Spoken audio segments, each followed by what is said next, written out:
오늘 이 말씀 보면 요나에게 또 하나님이 질문하시죠. 내가 성내는 것이 옳으냐? 여러분은 언제 분노하시나요? 무엇 때문에 화를 내십니까? 이번 주에, 아니 오늘 왜 화내셨어요? 오늘 아까 교회 오기 전에 어떤 일로 화내셨어요? 웃는 분은 분명히 오늘 화를 내신 분이죠. 여러분 언제 분노하십니까? 무엇 때문에 화를 내십니까? 화내는, 분노하는 요나에게 하나님은 어찌하여 내가 성을 내냐, 화를 내느냐, 분노하느냐 물어보십니다. 요나는 자기의 생각과 뜻대로 되지 않았을 때 화를 냈습니다. 그리고 그 대상은 하나님까지 가리지 않고 분노를 표출했어요.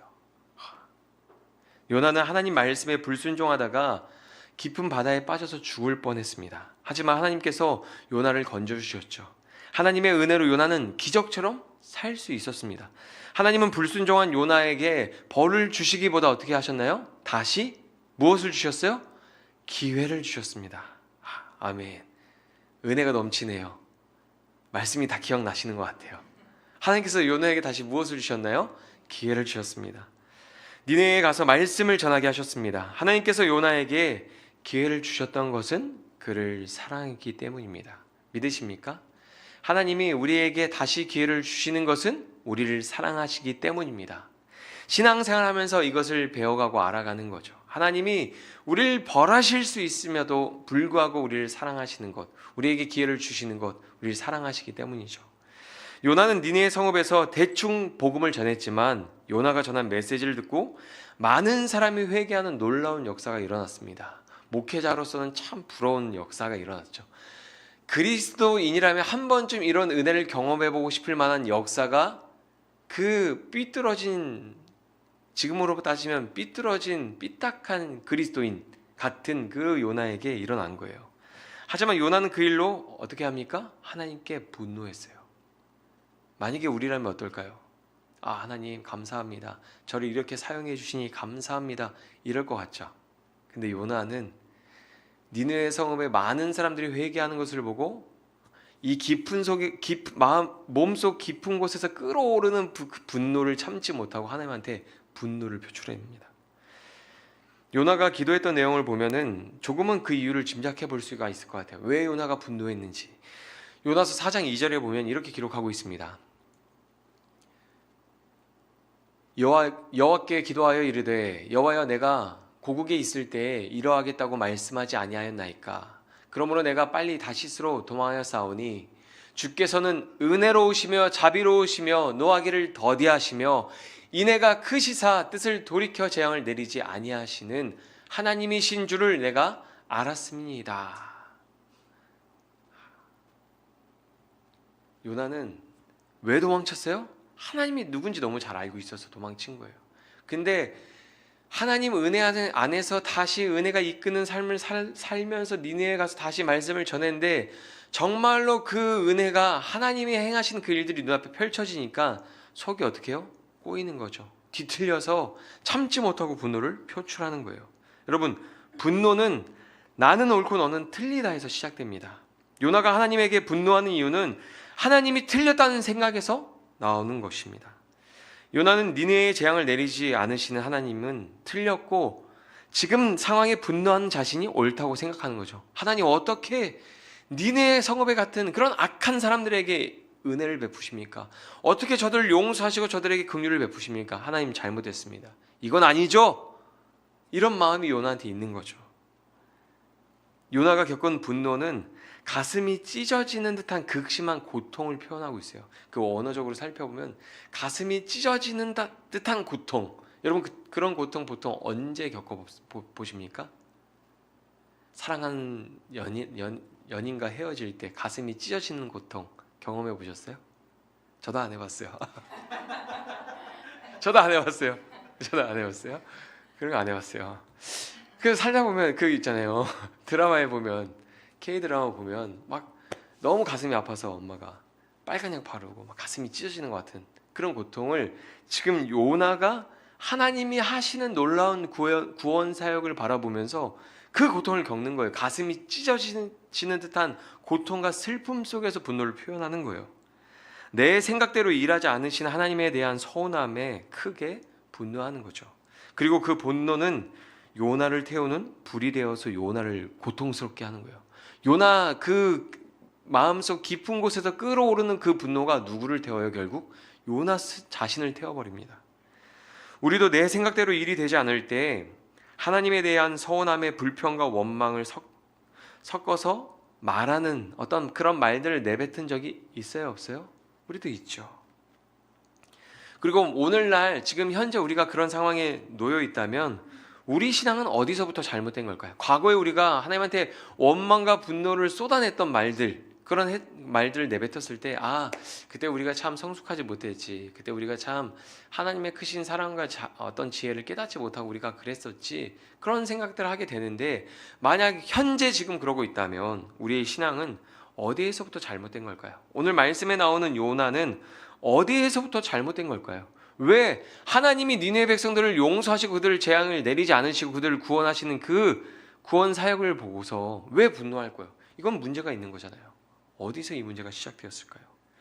오늘 말씀을 좀 요나서 전체적인 말씀을 살펴보면 1장에서 하나님의 말씀이 요나에게 주어졌을 때 요나는 넘어졌습니다.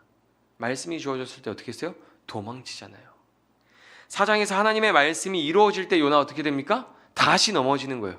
하나님이 요나에게 말씀하셨을 때, 하나님의 말씀이 요나에게 주어졌을 때 그가 넘어졌어요. 그리고 다시 4장에 가서 하나님의 말씀이 이루어지는 그 일들을 눈앞에 펼쳐진 것을 보고서 또 넘어지는 거예요. 우리 신앙생활 하다 보면 이럴 때 있죠.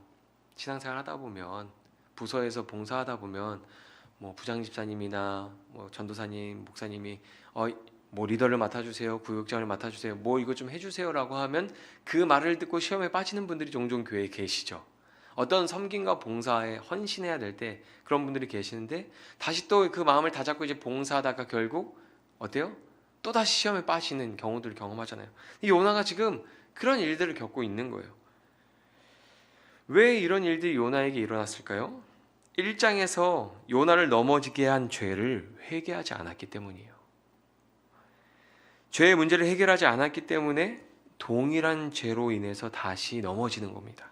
하나님의 말씀에서 넘어졌던, 시험에 빠졌던 요나가 자신의 연약함과 그 죄를 회개하지 않아서, 그 죄의 문제를 해결하지 않아서 하나님의 말씀이 이루어지는 것을 보고 다시 넘어진 거예요. 같은 죄 앞에서 무기력하게 넘어지고 죄를 반복하고 있다면 우리도 오늘 이 말씀을 잘 들어봐야 합니다. 오늘 본문에서 분노하는 요나의 모습은 요나서 1장에서 하나님의 말씀이 임했을 때 다시스로 도망쳤던 요나의 모습과 평행을 이룹니다. 그러니까 요나서 1장과 요나서 4장에서 나오는 요나의 모습이 평행을 이뤄요. 하나님의 말씀이 임했을 때 도망쳤던 요나, 하나님의 말씀이 이루어질 때 분노하는 요나의 모습이 평행을 이룹니다. 요나는 하나님의 얼굴을 피해서 도망쳤을 때나 회개하는 니느웨 사람들을 보고 분노할 때 그의 모습을 보면 전혀 바뀐 게 없습니다. 우리는 분노하는 요나를 보면서 한 가지 의문을 품게 됩니다. 우리라고 하면 좀 그런가요? 저는 이 말씀 볼 때 의문을 품었어요. 아니, 왜 화를 내지? 그렇게 고래 뱃속에서 회개하고 하나님 내가 잘해볼게요 이렇게 서원하고 했는데 왜 하나님 말씀대로 하나님의 뜻이 이루어지는 것을 보고서 왜 화를 낼까? 아니, 그런 귀한 사역에 사용받았는데 왜 분노할까? 저는 이해되지 않았거든요.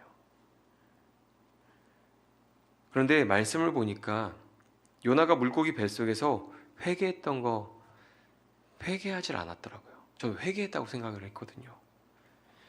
회개했다면 왜 요나가 분노했을까? 그게 이해가 안 됐을 텐데 요나서 2장을 보면 요나가 기도하는 내용을 보면 회개에 대한 내용이 아니에요. 우리는 교회에서 이런 이야기를 많이 듣습니다. 요나에 대한 이야기를 들을 때 물고기 뱃속에서 회개한 요나가 니느웨에 가서 복음을 전하고 니느웨가 회개하는 놀라운 은혜를 주셨다, 하나님께서. 우리는 그런 이야기를 설교로 많이 듣거든요. 어렸을 때부터. 그래서 많은 사람이 요나서를 읽을 때 요나가 물고기 뱃속에서 회개했다고 생각을 합니다. 그런데 성경을 읽어보면 요나는 회개하지 않았어요. 정말 놀라운 사실이죠. 회개하지 않고도 살아남았어요. 우리가 은혜를 받아도 은혜를 따라 살지 못하고 넘어지고 또 같은 이유에 다시 넘어지는 이유가 무엇입니까? 죄를 철저히 회개하지 않았기 때문이죠. 죄와 싸우지 않았기 때문에 우리를 넘어뜨렸던 죄로 말미암아 또다시 넘어지는 일들을 겪는 거죠. 우리를 넘어뜨리는 것은 새로운 죄보다는 반복되는 죄일 경우가 더 많습니다. 여러분은 넘어뜨리는 죄악들, 죄의 목록들을 쭉 돌아보고 기록해 보면 전혀 낯선 죄, 그 죄가 우리를 넘어뜨리는 게 아니죠. 내가 그저께 만나고 지난주에 만나고 작년에 만났던 죄가 여전히 나를 따라다니면서 나를 계속 넘어뜨리잖아요. 근데 이게 시간이 갈수록 넘어질 때 충격이 더 세지죠. 더 고통스러운 거예요. 여러분, 은혜를 누리지 못하도록 여러분을 넘어지게 하는 죄는 무엇입니까? 아직 철저히 회개하지 못한 그 죄 때문이 아닙니까? 하나님의 은혜를 풍성히 누리지 못하고 은혜가 이끄는 삶을 살지 못하게 하는 것은 철저히 회개하지 못한 그 죄, 여전히 우리 삶에 남아있는 그 죄 때문이 아닙니까? 요나서 2장을 보면 요나가 동일한 문제로 넘어지는 것은 어쩌면 당연한 일처럼 보입니다. 요나서 2장은 10절로 되어 있는데 그 중에 기도는 2절부터 9절까지 총 8절입니다. 그런데 그 짧은 절에 가장 많이 들어가는 단어가 무엇인지 아세요?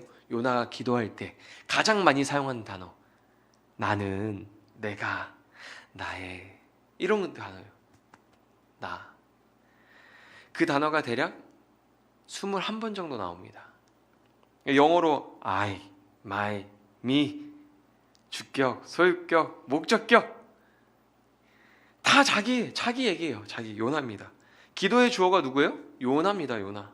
하나님이 아니에요. 기도는 나에서 하나님으로부터 하나님으로 주어가 바뀌어야 하는 거죠.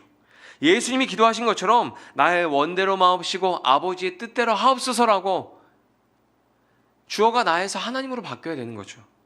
그런데 요나는 큰 환난을 경험했지만 주어가 하나님으로 바뀌지 않고 자신이 주어가 되는 기도를 합니다. 우리는 여기서 놀라운 사실을 발견하는 거예요. 사람은 환난을 만나도 쉽게 바뀌지 않아요. 사람은 죽을 고비를 겪어도 쉽게 변하지 않아요. 요나가 산 증인이잖아요. 여러분도 요나죠. 쉽게 바뀌지 않죠, 우리. 환난을 만나도 죽을 고비를 겪어도 변하지 않아요, 쉽게. 경제, 건강, 관계적인 환난을 만나면 변하는 것 같다가 환난이 지나가면 원래의 모습으로 돌아가는 경우가 훨씬 많습니다. 사람은 잘 변하지 않아요. 여러분, 기도의 주어가 바뀌어야 합니다. 기도의 주어가 바뀌어야 돼요. 자기 중심적인 기도를 하는 사람은 자기 중심적인 사고를 하고 자기 중심적인 삶을 살아갑니다. 기도가 바뀌어야 삶도 바뀌는 거예요. 기도의 주어가 나에서 하나님으로 바뀌어야 삶도 나 중심에서 하나님 중심으로 바뀌는 겁니다. 삶이 변하고 싶다면, 하나님의 은혜를 누리고 하나님이 주신 은혜에 합당하게 살고 싶다면 기도해야죠. 그런데 나 중심적인 기도, 내가 주어가 되는 기도가 아니라 하나님 중심적인 기도, 하나님이 주어가 되는 기도를 해야 하는 거예요. 여러분이 하는 기도의 주어는 나입니까? 아니면 하나님입니까? 아니면 왔다 갔다 합니까? 요나가 했던 기도를 요약하면 이런 내용이에요. 요나서 2장을 보면 내가 고난 중에 여호와께 기도드렸습니다. 내 기도를 들으시고 주께서 나를 건져주셨습니다. 감사합니다. 이런 기도예요. 요나서 2장에 기도한 내용을 요약해서 보면 이건 회개 기도가 아니죠. 그리고 요나 자신을 과시하는 기도죠. 감사 기도하면서 그냥 내가 기도했고 내 기도를 하나님이 들으셔서 날 건지셨고 내가 이런 기도예요. 하나님 은혜에 감사하는 게 아니라 자기를 과시하는 기도죠. 어떻게 보면 요나서 2장 7절에서 9절인데요. 우리 같이 읽어볼까요? 시작. 내 영혼이 내 속에서 피곤할 때에 내가 여호와를 생각하였더니 내 기도가 주께 이르렀사오며 주의 성전에 미쳤나이다. 거짓되고 헛된 것을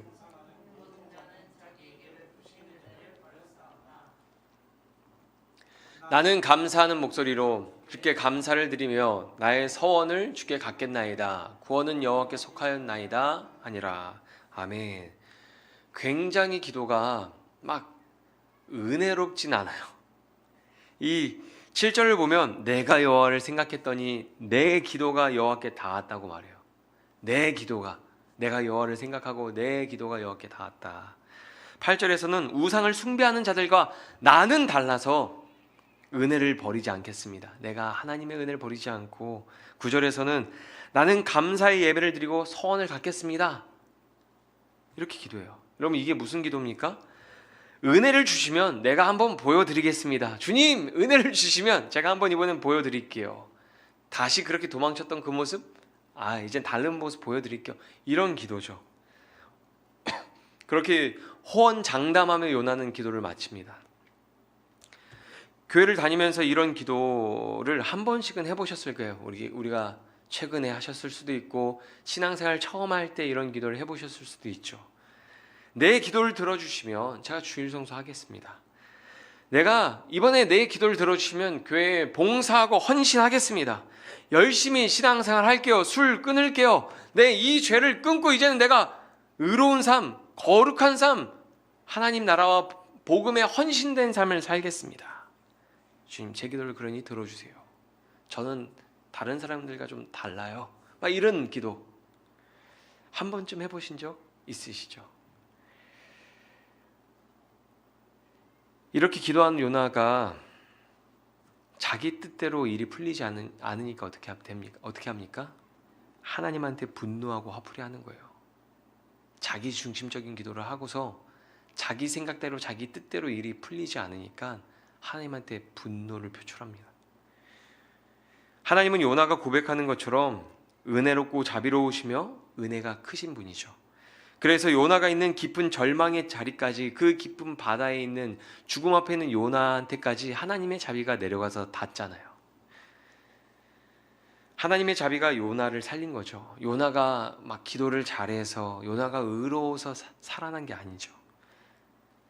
그렇다면 요나가 해야 하는 기도는 무엇입니까? 감사 기도가 아니라 회개 기도죠. 하나님, 순종하지 못해서 죄송합니다. 제 죄를 용서해 주세요. 다시는 하나님께 불순종하지 않게 해주세요. 하나님, 저는 너무 연약해서 또 불순종할 것 같아요. 그러니 제발 저를 붙들어 주세요. 저한테 계속 말씀해 주세요. 말씀을 따라 순종하며 살 수 있게 도와주세요. 이런 기도를 했어야죠, 요나는. 그렇죠? 회개 기도는 하나님 말씀에 순종하지 못하게 방해하는 걸림돌을 제거합니다. 그게 내 안에 있는 탐욕이든지 자기 의든지 쾌락이든지 이생의 자랑이든지, 회개는 하나님 말씀에 순종하지 못하게 방해하는 걸림돌을 깨부수고 제거합니다. 그래서 진정한 회개를 하지 않으면 그 걸림돌이 다시 우리를 넘어지게 하는 거예요. 동일한 시험과 유혹에 넘어지고 마는 거죠. 회개하지 않은 요나가 똑같은 문제로 다시 넘어진 것처럼 우리도 우리 안에 있는 죄를 온전히 회개하지 않으면 그 죄로 인해서 다시 넘어질 겁니다. 이런 요나의 기도를 보면 신약에서 예수님이 비유로 말씀하신 바리새인과 세리의 기도가 생각났어요. 누가복음 18장 9절에서 14절에 보면 바리새인과 세리의 기도가 기록되어 있습니다. 또 자기를 의롭다고 믿고 다른 사람을 멸시하는 자들에게 이 비유로 말씀하시되, 두 사람이 기도하러 성전에 올라가니 하나는 바리새인이요 하나는 세리라. 바리새인이 서서 따로 기도하여 이르되, 하나님이여, 나는 다른 사람들과 곧 토색, 불의, 간음하는 자들과 같지 아니하고 이 세리와도 같지 아니함을 감사하나이다. 나는 일에 2번 금식하고 또 소득의 11조를 드리나이다 하고, 세리는 멀리 있어서 감히 눈을 들어 하늘을 쳐다보지도 못하고 다만 가슴을 치며 이르되, 하나님이여 불쌍히 여기소서, 나는 죄인이로소이다 하였느니라. 내가 너에게 이르노니 이에 저 바리새인이 아니고 이 사람이 의롭다 하심을 받고 그의 집으로 내려갔느니라. 무릇 자기를 높이는 자는 낮아지고 자기를 낮추는 자는 높아지리라 하시니라. 아멘. 여러분, 자기의 의를 드러내는 바리새인의 기도와 자기 죄를 고백하는 세리의 기도, 여러분은 이 두 사람의 기도를 보면서 무엇을 느끼십니까? 여러분은 어떤 사람의 기도와 더 가까운 기도를 하고 계십니까? 죄를 회개하지 않았던 요나는 오만한 자리에 앉아 있었습니다. 시편 1편에서 앉지 말라고 경고했던 그 오만한 자리에 앉아 있었던 거예요. 그래서 하나님 말씀에 순종하지 않고 하나님의 말씀을 평가합니다. 하나님을 평가해요. 하나님이 일하시는 그 일을 평가합니다. 오만이란 단어는 히브리어를 보면은 평가하다, 재판관이 되다라는 의미의 단어입니다. 왜 요나가 하나님께 분노합니까? 요나가 평가했을 때 하나님이 틀렸다는 생각이 드는 거예요. 요나서를 보면 물고기도 하나님 말씀에 순종합니다. 박넝쿨이나 벌레도 하나님을 평가하지 않고 순종합니다. 박넝쿨이 어떻게 순식간에 내가 잘합니까 하나님? 그렇게 어려운 일을 왜 저한테 시킵니까? 라고 불평하지 않아요. 벌레가 하나님 왜 내가 박넝쿨을 갉아먹어야 합니까? 싫어요, 힘들어요 라고 따지지 않습니다. 순종해요. 그런데 요나만 하나님을 평가하는 거예요. 그래서 은혜를 누리지 못합니다. 우리가 시험에 빠지는 이유가 무엇입니까? 하나님 앞에 예배자로 나와야 하는데 예배를 평가하는 자로 교회에 나와서 앉아있기 때문입니다. 교회를 평가하고 교회에 나와서 예배드리는 사람들을 평가하는 자로 교회를 오기 때문에 시험에 빠지는 거예요. 하나님 말씀에 순종하기 위해서 말씀을 들어야 하는데 설교를 평가하는 자로 교회에 나오기 때문에 은혜를 누리지 못하는 겁니다.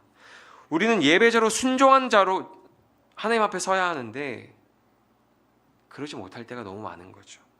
평가는, 판단은 하나님의 영역입니다. 우리가 그 하나님의 자리에 앉는 순간, 오만한 자리에 앉는 순간 우리는 은혜를 누리지 못하고 우리의 신앙은 절대 성장할 수가 없는 거죠. 제가 예전에 한 청년부를 맡아서 가르칠 때 청년부 공동체 안에 너무 많은 하나님의 은혜를 주셔서 막 정말 군대 갔다 온 형제가 놀랄 정도, 아니 제가 저렇게 변했어? 할 정도로 공동체 안에 정말 하나님이 주신 은혜가 많았어요. 사람들이 막 변하고 또 신앙이 회복되고 막 사람들이, 청년들이 점점 늘어나고, 그런데 정말 신앙이 성장하고 은혜를 풍성히 누릴 수 있을 것 같은 아이들인데 그 많은 사람들이 은혜를 누리고 성장할 때 은혜를 못 누리는 거예요. 신앙이 성장하지 않는 거예요. 너무 이상했어요. 교회에서 봉사도 하고 모태 신앙이고 부모님이 장로, 아버님이 장로님, 어머님이 권사님이었거든요. 또 장로님, 권사님 얼마나 교회에서 신실하게 신앙생활을 하시고 봉사를 많이 하는지 몰라요. 그 아이들이 신앙이 다른 아이들, 정말 성경에서 말하는 어떤 탕자 비유에 나온 둘째 아들과 같은 아이들도 막 돌아와서 막 은혜를 누리는데 그 아이들이 계속 교회에 있었던 아이들인데 은혜를 누리지 못하니까 제가 너무 이상했는데 계속 걔네를 이렇게 주의 깊게 보고 또 기도하면서 제가 알게 된 사실이 있는데 장로님이랑 권사님이 그렇게 교회를 평가하는 거예요. 집에서 교회가 이러면 안 되는데, 목사님이 이러면 안 되는데, 이러면서 교회를 평가하고 목사님을 평가하고 교회 사람들을 평가하니까 그 안에 자녀들이 그걸 다 듣잖아요. 신앙이 안 자라요. 다른 사람들이 은혜를 누리고 있을 때 은혜를 누리지 못하더라고요. 너무 마음이 아팠어요. 제가 진짜 장로님, 권사님한테 찾아가서 한마디 하고 싶었어요. 지금 아이들이 왜 은혜 못 누리는지 아세요? 두 분 때문에 그래요. 두 분 때문에. 그 두 분 얼굴 볼 때마다 속으로 제가 두 번 그런 얘기 했어요. 두 분 때문에 지금 애들이, 다른 애들 은혜 누리는데 우리 애들도 언제 은혜 누려요 목사님 막 이러는데 두 분 때문에 그래요. 두 분 때문에. 왜? 이해는 되죠. 교회에 어떤 부족한 부분들이 들어왔을 때 속상한 거 이해는 되죠. 근데 그거를 평가하고 말할 때 그걸 들은 자녀들의 신앙이 거기에 멈추는 거예요. 성장하지 않는 거예요. 다른 사람들이 은혜 누리고 성장할 때 그 아이들은 신앙생활이 점점 좀 죽더라고요. 여러분, 신앙생활 할 때 요나처럼 오만한 자리에 앉으면 큰일 납니다. 평가하는 자리, 판단하는 자리에 앉으면 정말 큰일 나는 거예요. 은혜를 누리지 못합니다. 여러분, 은혜 없이 살 수 있어요? 은혜 없이 매일 살아갈 수 있어요? 얼마나 큰 어려움입니까?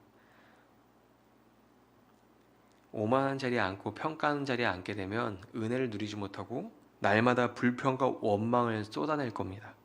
하나님의 일에 내 생각과 다르게 진행되면 하나님을 바라보고 하나님의 다 뜻이 있겠지, 이유가 있겠지, 그렇게 하나님을 신뢰하고 믿음으로 기다려야 하는데 평가하는 자리에 앉으면 불신하는 거죠. 하나님 왜 이렇게 하시지?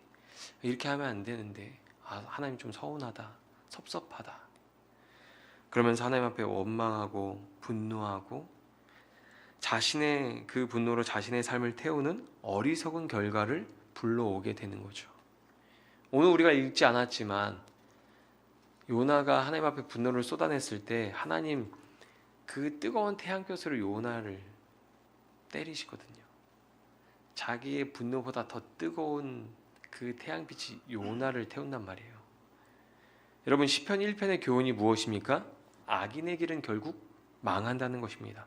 오만한 자리에 앉으면 망합니다. 하나님의 일, 은혜를 평가하면 망하는 인생이 됩니다. 요나는 누구보다 하나님이 은혜로우시며 자비로우시며 인애가 크신 분이라는 것을 잘 알고 있었습니다. 이스라엘 백성이잖아요. 선지자잖아요. 잘 알고 있었습니다. 하지만 너무 화가 난 요나는 자신의 생명을 거두어가라고 요청합니다.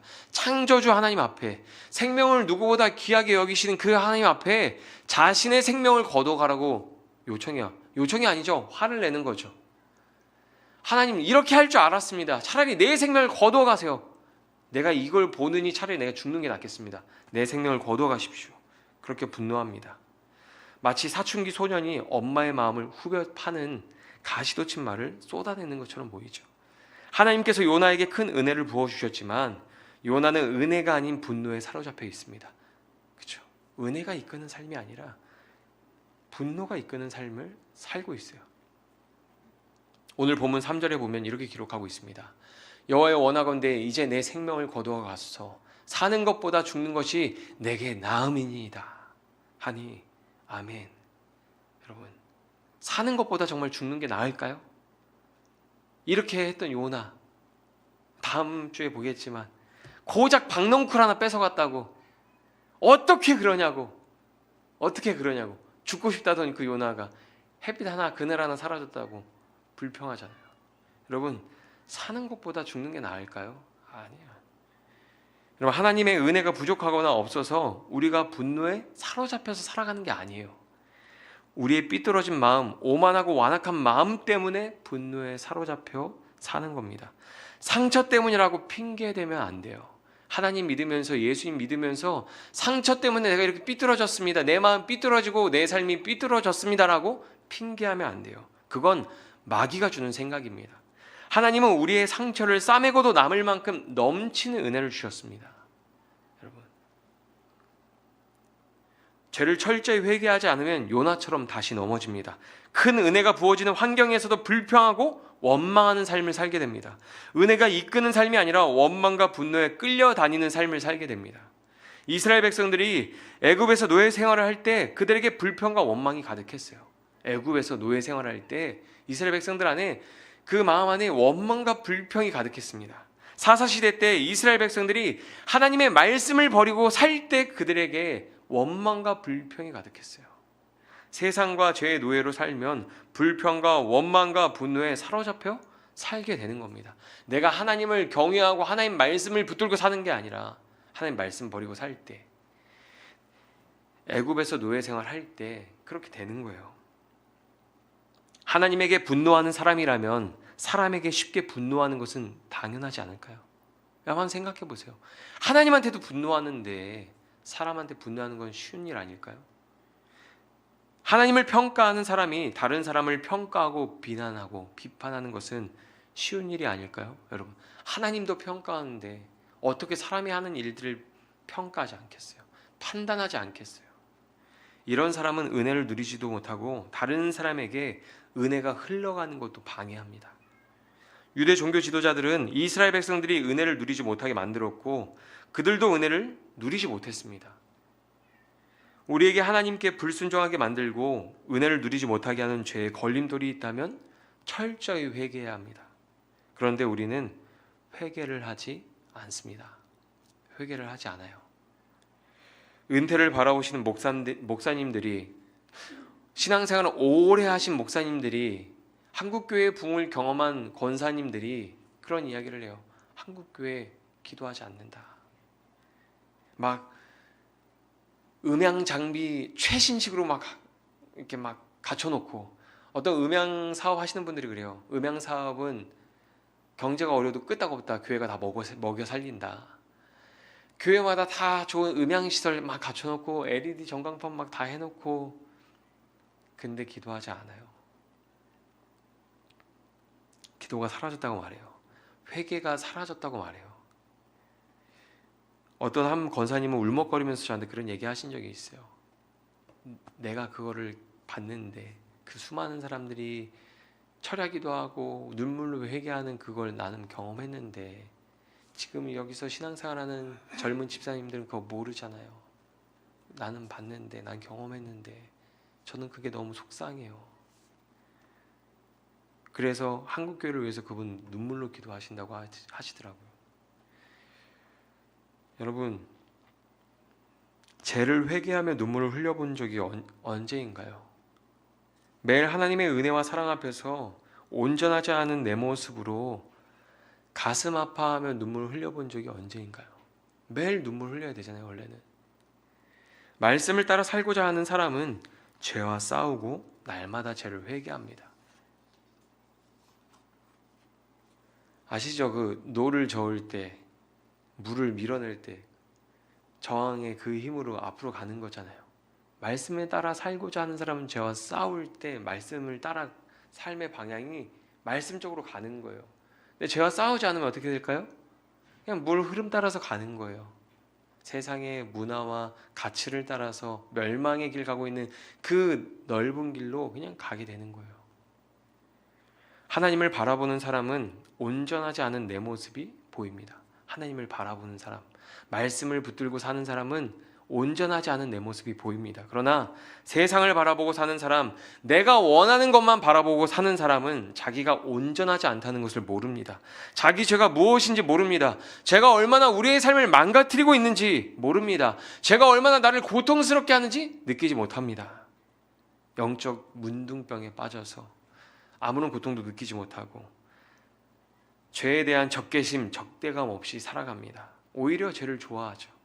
그래서 죄와 철저히 싸우지 못합니다. 철저히 회개하기 위해서 그 죄가 가져다주는 결과가 얼마나 비참하고 위험한지를 깨달아야 합니다. 작은 죄라고 가볍게 생각하면 그 죄 때문에 하나님이 주시는 그 놀라운 은혜를 누리지 못하게 될 거예요. 작은 죄 하나 때문에 하늘보다 높고 바다보다 깊은 하나님의 은혜를 누리지 못하게 될 거예요. 죄에 대해서 철저히 회개해야 하는 이유를 제가 한 가지만 말씀드리고 말씀을 마칠게요. 여러분, 가게에 흐르는 저주라고 들어보셨습니까? 가게에 흐르는 저주라고 들어보셨죠? 교회를 다니는 분들이 일이 잘 풀리지 않고 반복되는 어려움을 만나면 가게에 흐르는 저주가 있다고 생각하는 분들이 종종 있어요. 교회 안에서. 하나님이 저주를 내려서 어려움이 반복된다는 그런 생각을 하는 분들이 있습니다. 이 가정에 하나님이 이런 어려움을 주시지, 이 신앙에서 이걸 해결하지, 이런 생각을 하시는 분들이 있어요. 그런데 하나님이 저주를 내려서 어려움이 반복되는 게 아니에요. 가게에 흐르는 저주 같은 거 없어요. 성경에서 그런 걸 말하지 않습니다. 우리가 해결하지 못한 죄가 반복되면서 인생의 고통이 반복되는 거예요.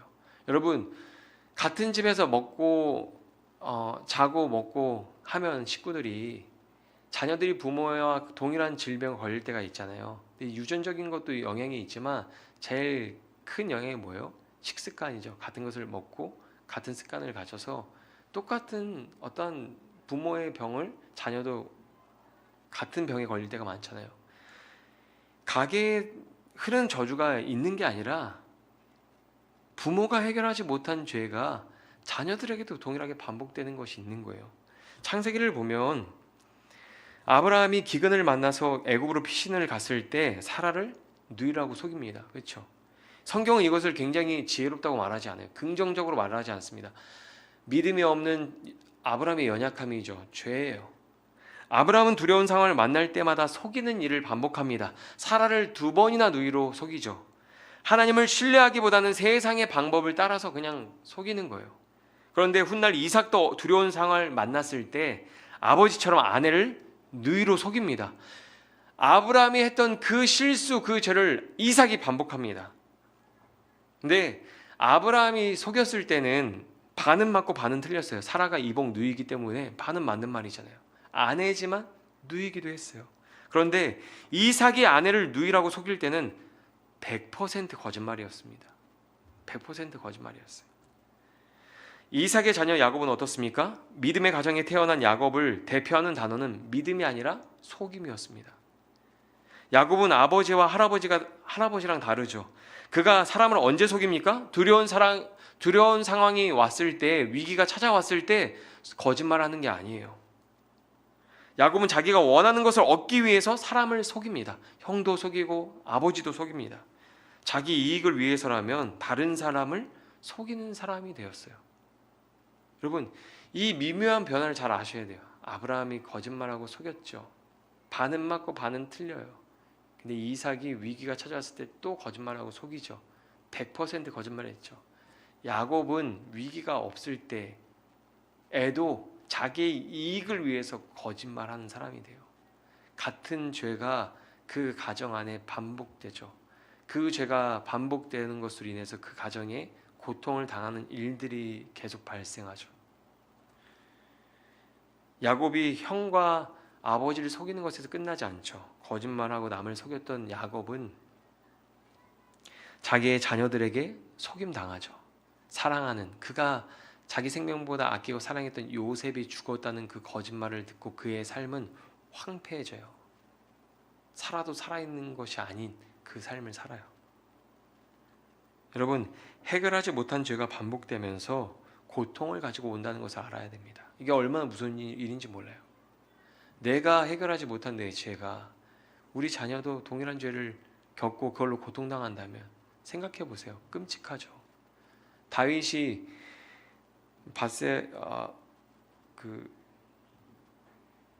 다윗이 가늠하잖아요. 다윗이 가늠했는데 다윗의 아들 암논도 다말을 가늠해요. 범하잖아요. 그리고 어떤 일이 일어납니까? 압살롬이 다윗의 후궁들도 가늠하잖아요. 그 다윗이 죄의 문제를 온전히 해결하지 않아서 그 죄의 문제가 여전히 그 가정 안에서 반복되는 모습들을 성경은 보여줍니다. 이 죄가 굉장히 무서운 거예요. 작은 죄라고 가볍게 넘기면 안 되는 거죠. 왜냐하면 죄는 계속해서 반복되고 진화하고 우리를 더 큰 고통과 괴로움으로 몰아가고 끌고 가기 때문이에요. 죄를 철저히 회개하지 않으면 죄는 반복됩니다. 그리고 죄로 인해서 오는 고통도 반복되고요. 그건 더 커져요, 점점. 죄는 진화합니다. 더욱 발전해서 우리를 크게 고통스럽게 해요. 죄를 철저히 회개하지 않은 요나의 모습은 이스라엘의 모습을 반영하고 있습니다. 우상 숭배의 죄를 해결하지 못해서 우상 숭배가 끊임없이 반복되고 그 죄로 이스라엘이 겪어야 하는 고통은 점점 커지고 훗날에는 포로로 끌려가잖아요. 요나한테 해결하지 못한 죄에 다시 넘어져서 고통당하는 우리의 모습이 보이지 않습니까? 요나의 모습 속에서 수많은 성경 인물들의 모습이 겹쳐 보이죠. 넘어졌던 죄에 또 넘어지고 또 넘어지는 성경 인물들 모습들, 이스라엘의 모습, 그리고 오늘날 반복되는 죄에 넘어지고 또 넘어져서 고통당하는 우리의 모습이 요나에게 보이죠. 요나서는 니네의 악함, 죄가 요나에게도 있다는 것을 말해줍니다. 요나서 1장 2절에서 니네의 죄를 고발할 때 사용한 악독이라는 단어는 히브리어 라인데 그 단어가 4장 2절에서 요나에게도 사용됩니다. 보세요. 너는 일어나 저 큰 성읍 니네로 가서 그것을 향하여 외치라. 그 악독이 내 앞에 상달되었음이니라. 죄죠, 죄악이. 요나가 매우 싫어하고 성내며. 같은 단어예요. 악독이랑 싫어하고랑. 성경은 하나님을 섬긴다고 말하면서 불순종하는 것도 우상을 숭배하는 이방인들의 죄와 동일한 죄라고 말해줍니다. 아이러니한 점은 니느웨는 그 죄를 회개하고 돌아섰지만 요나는 하나님이 진노하시는 죄에서 여전히 머물러 있는 모습을 보여줍니다. 만약에 요나가 죄를 진정으로 회개했다면 니느웨 사람들이 회개하고 돌아섰을 때 함께 기뻐하고 자기 일처럼 여겼을 거예요. 자신에게 주어졌던 은혜를 떠올리면서 하나님이 주신 은혜를 다시 누릴 거예요. 여러분 그렇지 않습니까? 누가 교회 와서 회개하고 세례를 받을 때 우리는 어떤 생각합니까? 아, 내가 저렇게 은혜 받고 은혜를 고백했던 때가 생각나고 다시 은혜를 누리고, 세례 받는 사람들을 보면서 아, 내가 세례 받을 때가 생각나고, 그게 복음적이거든요. 그러나 회개하지 않았던 요나는 다시 넘어져요. 동일한 죄에 다시 넘어지고 하나님을 향한 더 큰 원망과 분노에 사로잡혀 버립니다. 우리도 이런 경험이 있죠. 요나의 이런 상황이 절망적인 상황은 아닙니다. 다행히도 요나의 이런 상황이 절망적이진 않아요. 요나가 고백한 것처럼 하나님의 자비와 인애가 우리의 상식보다 크기 때문입니다. 요나가 다시 넘어지는 것은 하나님 앞에는 그냥 과정일 뿐이죠. 과정이에요. 다시 넘어졌어요. 우리는 다시 넘어져서 쓰러지고 낙심하고 절망할 수 있죠. 근데 하나님 앞에는 그냥 과정일 뿐이에요. 해결하지 못한 죄를 드러내시고 그 죄에서 건져내시는 하나님의 수술 과정이죠. 우리를 의롭게 세워가시는 하나님의 방법이죠. 여러분, 넘어졌을 때 다시 일으키는 건 회초리가 아니라 사랑이죠. 다시 넘어졌을 때 하나님이 그를 사랑으로 대하신단 말이에요. 그때 다시 일어나는 거예요. 우리에게 해결하지 못한 죄가 우리 삶에 다시 드러나죠. 우린 그때 낙심하고 좌절하고 절망해요. 그때 하나님 보여주시는 거예요. 아직 너 이 죄 해결하지 못했지. 거기서 건져주시려고 우리가 넘어지는 거예요. 다시 넘어졌다면 이제는 진정으로 회개하고 돌이켜서 은혜의 보좌로 나아가야 합니다. 말씀을 따르는 삶, 순종의 삶으로 나아가야 합니다. 죄와 싸우고 말씀을 따라 순종하는 모습이 여러분 삶에 나타나기를 축원합니다. 우리 삶에 그런 변화가 있었으면 좋겠어요.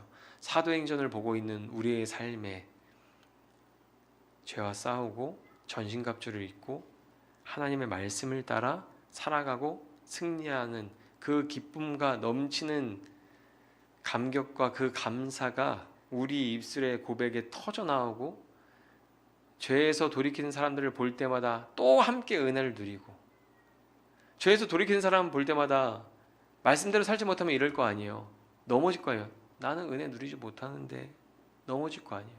근데 죄와 싸우고 말씀대로 사는 사람은 죄에서 돌이키는 사람을 보면 그게 은혜가 되는 거예요. 아, 하나님 살아계시네. 아, 하나님 지금도 일하고 계시네. 아, 할렐루야 하면서 은혜 누리는 거잖아요. 은혜의 채널이 많아지는 거잖아요. 말씀대로 사는 사람. 근데 말씀대로 살지 않고 자기 생각과 자기 뜻대로 살아가는 사람은 하나님이 일하시는 걸 보면서 낙심하는 거예요. 하나님 왜 하나님 마음대로만 해요? 제가 원하는 건 이건데요. 우리는 어떤 신앙생활을 하고 있는지 한번 돌아가 봤으면 좋겠고, 우리를 고통스럽게 하는 반복되는 죄가 있다면 그게 오늘 하루 기도하는 걸로 인해서 그것을 다 해결할 수 없을지도 모르지만 죄와 싸웠으면 좋겠어요. 아, 죄와 싸우다 보면 나는 안 되는구나. 우리가 그렇게 그냥 포기할 때가 있거든요. 근데 예수님의 이름으로 기도하는 거예요. 왜냐하면 우리는 연약하지만 예수님의 이름의 능력이 있으니까 다시 그 능력의 이름을 힘입어서 선포하고 기도할 때 역사가 나타날 줄 믿습니다.